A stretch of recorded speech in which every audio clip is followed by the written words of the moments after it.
நம்ம கேப்டனை காமிக்கிறாங்க. கூட ஒரு புரோக்கர் ஒருத்தன் இருக்கான், அவனையும் காமிக்கிறாங்க.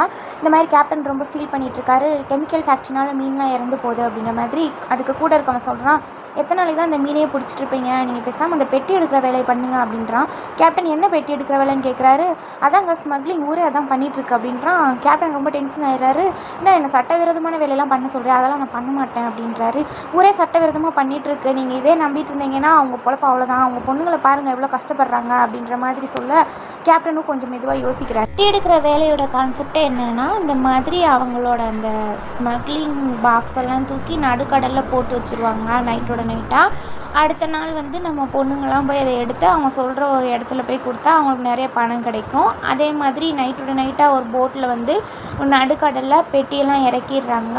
அடுத்த நாள் காலையில் நம்ம பொண்ணுங்கள்லாம் போட் எடுத்துகிட்டு கிளம்புறாங்க. போலீஸ்லாம் செக் பண்ணி தான் அவங்கள அனுப்புகிறாங்க. அவங்க எப்பவும் போல் டைவ் அடிக்கிற வேலை மாதிரியே போய் அந்த பெட்டியெல்லாம் எடுத்து அவங்க சொல்கிற இடத்துல கொடுத்துட்றாங்க. அவங்களுக்கு இப்போ நிறைய பணம் கிடைக்குது.